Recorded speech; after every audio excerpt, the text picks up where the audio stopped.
जो उपासक भगवत प्राप्ति करना चाहता है इस क्रोध से बचे। क्रोध बहुत ही हानिकारक है। ये बहुत अच्छा रहेगा, बहुत पक्के हो जाओगे। जब घर से निकले तो जन्मभूमि से थोड़ा ही निकले थे कि मन ने डरवा दिया, भोजन कहां करोगे, कौन देगा भोजन का। ये तो अभी तो शुरुआत ही हुई कि इसने हमारा साथ ही देना बंद कर दिया, बिल्कुल घबराहट पैदा कर दी। कहां रहोगे, कौन तुम्हारा पालन पोषण करेगा, कौन तुम्हारी रक्षा करेगा। इतने प्रश्न उठा दिए पर कदम नहीं रुका, खड़े नहीं हुए, भागे। कहीं कोई जग न जाए, कहीं कोई देख न ले, तो भागते गए और उत्तर देते गए मन को, प्रभु जहां जैसे रखेंगे वैसे रहूंगा, प्रभु भूखे रखेंगे तो भूखा रहूंगा, प्रभु अगर पिटवाएंगे तो पिट लूंगा, प्रभु मरवा डालेंगे तो मर जाऊंगा, कदम पीछे नहीं लौटाऊंगा। पता नहीं पूर्व का कुछ होगा ऐसा। वही शब्द पूरे जीवन भर उत्तर देता रहा इस मन को। जब इसने पछाड़ मारने की कोशिश की ता उसको वही उत्तर नहीं, तो कदम आगे बढ़ते चले गए। महासहानि दुखानि सुखान्युन्मादकानि वा। अब कोई दुख नहीं है। क्यों? जैसे अपनी घर आ जाए और पता चले गाड़ी बिगड़ गई तो सुख होगा इस बात का कि गाड़ी को तो बिगड़ना ही था, पर घर आके बिगड़ी ये बहुत हुआ। अच्छा, अगर कहीं रास्ते में बिगड़ जाती तो गड़बड़ हो जाता, फिर पता नहीं अंधेरा हो जाता और हम अपने घर तक नहीं पहुंच पाते। लेकिन कृपा ये हुई कि जब घर दिखाई दिया कि आ गया तो गाड़ी बिगड़ गई, तो कोई परेशानी नहीं हुई, अपनी अटैची उतारी, अपने घर आ गए। ऐसे महासुखानी, पक्का विश्वास करो, यदि आप पहले से तैयार रहोगे दुखों से लड़ने के लिए तो आप कभी प्रश्न नहीं करोगे कि हमारे साथ भगवान ऐसा क्यों कर रहे हैं। और अगर ये प्रश्न आ गया कि हमारे साथ प्रभु ऐसा क्यों कर रहे हैं, तो ना आप शरणागत हो और ना आप भगत हो। ये प्रश्न भक्त के हृदय में नहीं होते, बहुत बार सुन चुके हो। ये प्रश्न नहीं होते कि आपने दुख क्यों दिया, आज तक किसी भक्त के मुख से ऐसा नहीं निकला। आपने ऐसा क्यों किया, ये प्रश्न नहीं निकला। ये प्रश्न निकलता है जिसकी शरणागति पुष्ट नहीं होती, जिसका आत्मसमर्पण नहीं होता। तो हम पहले से महापुरुष जनों के वाक्यों से पुष्ट करते हैं, यदि आपको अभी शरीर स्वस्थ है तो खूब भजन कर लो, आगे दुख आने वाला है। लिख लो अपने लोगों की क्या भजन साधना है, जो रात दिन दिव्य भजन करते रहे। उनके जाते जाते शरीर में पूज्य पाद उड़िया बाबा जो 18 घंटे पद्मासन, 18 घंटे एक आसन में बैठे, उन महापुरुष के गुदाद्वार में ऐसा चटक गया था। वो जो भी नाम हमें तो याद नहीं है, ये इन नामों में नहीं है जो अभी लिए जाते हैं, गुदा रोग से संबंधित जो बड़ा पीड़ा देने वाला रोग होता है, पर वो होता इन्हीं गुदाद्वार के अंतर्गत, बहुत पीड़ा।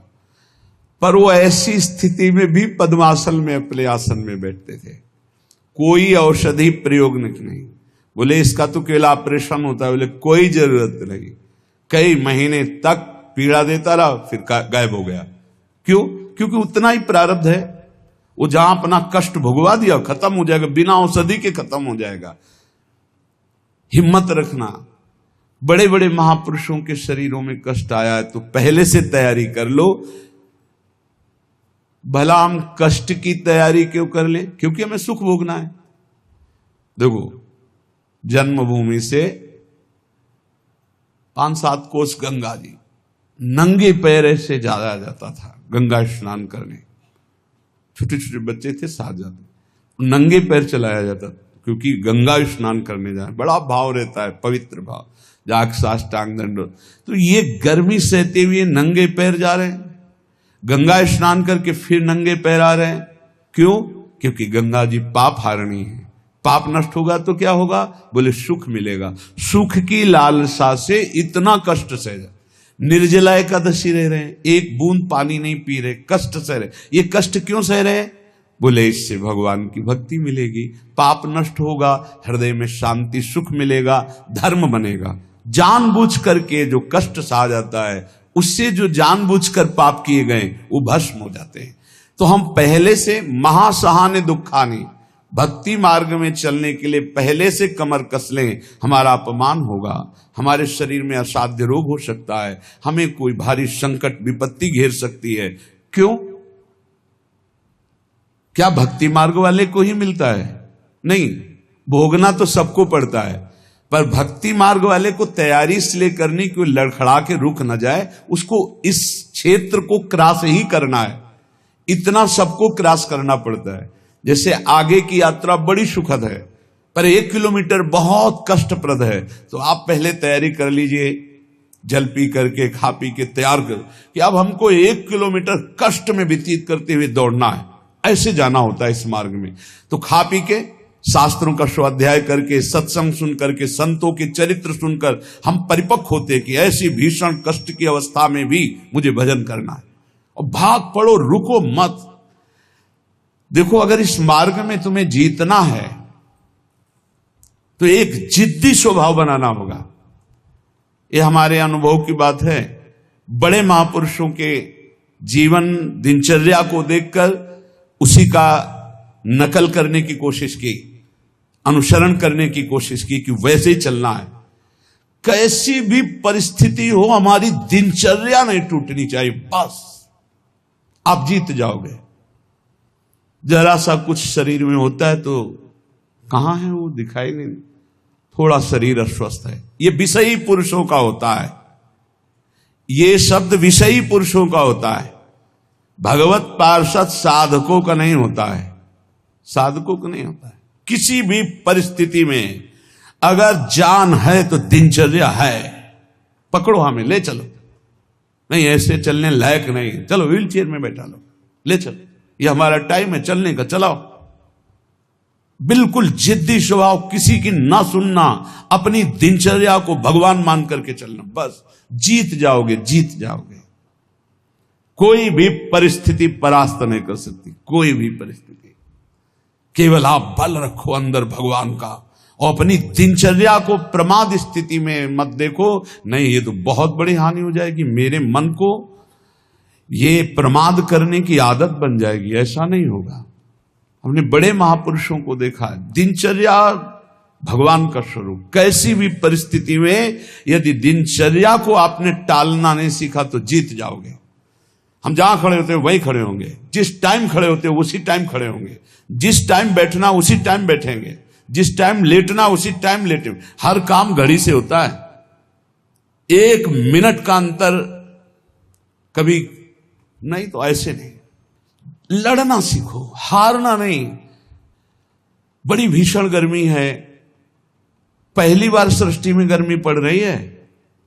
ये गर्मी कटती थी काशी के घाटों में, जहां नीचे पत्थरों से लपट उठती थी।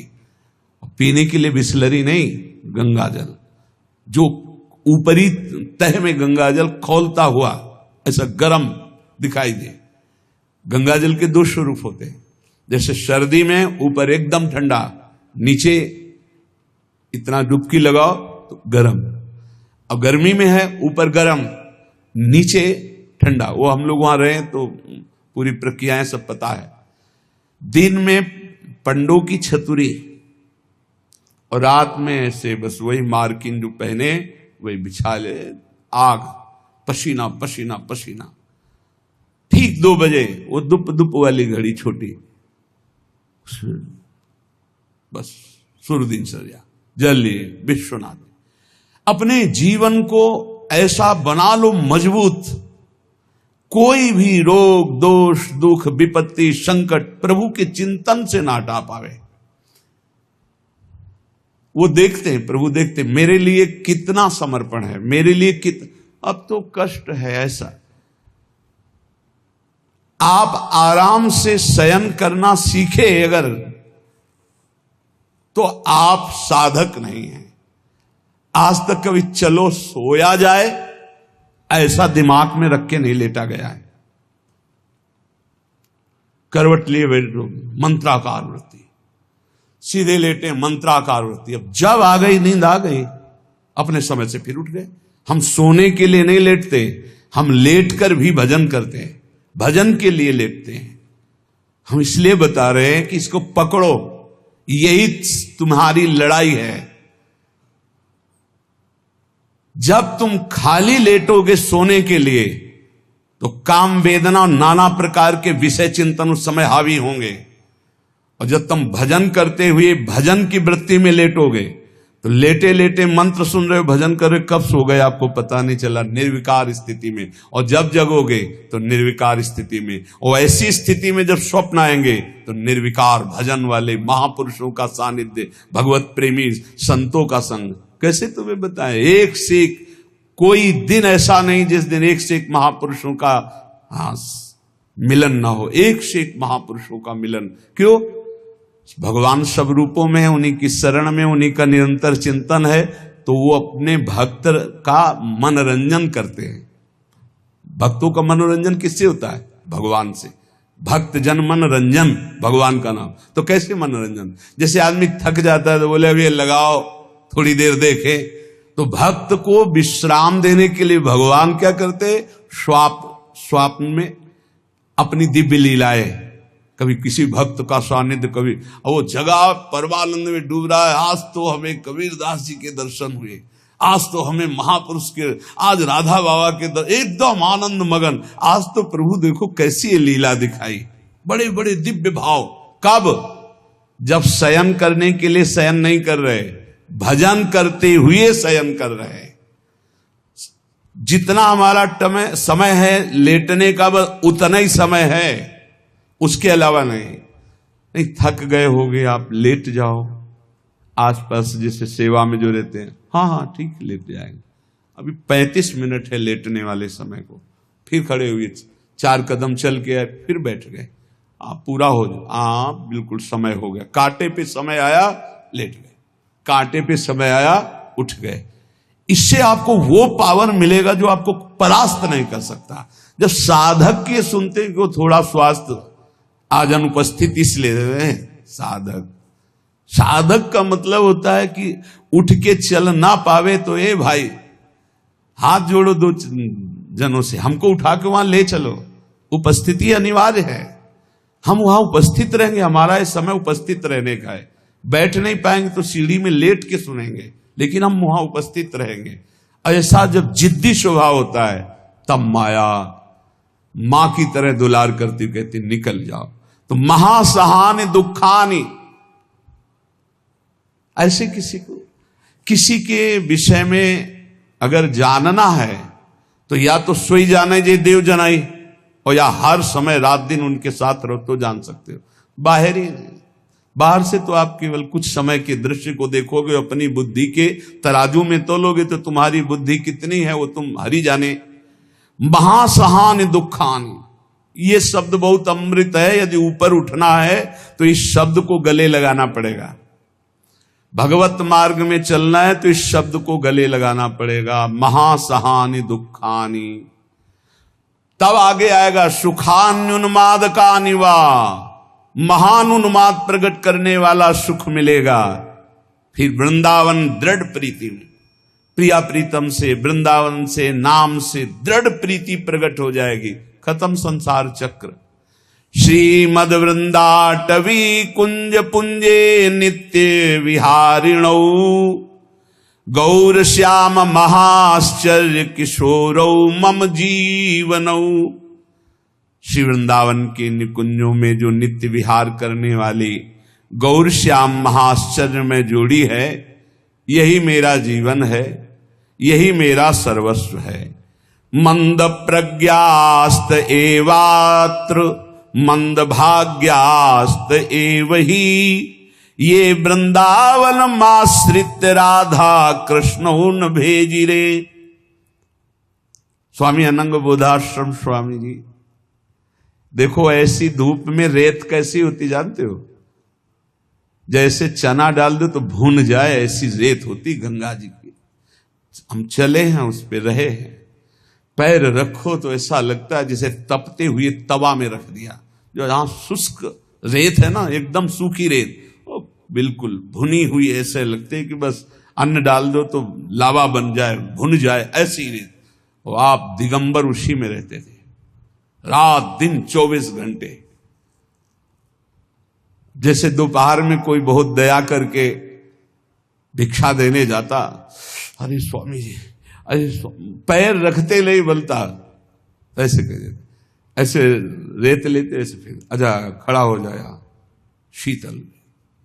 और आपकी त्वचा ऐसी, जैसे कहने में अशुद्ध लगता है, जैसे पशुओं की त्वचा होती, ऐसी त्वचा हो गई, प्रकृति का वार पूर्ण सहते हुए। तब धर्म सम्राट करपात्री जी साष्टांग दंडवत करते से, अगर मूर्तिमान ब्रह्म का साकार रूप देखना है तो बोले जाओ, अशनी आश्रम की रेती में पड़ा हुआ है मूर्तिमान ब्रह्म, जटाओं का भार, पूरा शरीर श्याम वर्ण का, दिगंबर, ब्रह्माकार उन्मादकारी नेत्र, रात दिन एकांत वही गंगा की रेती।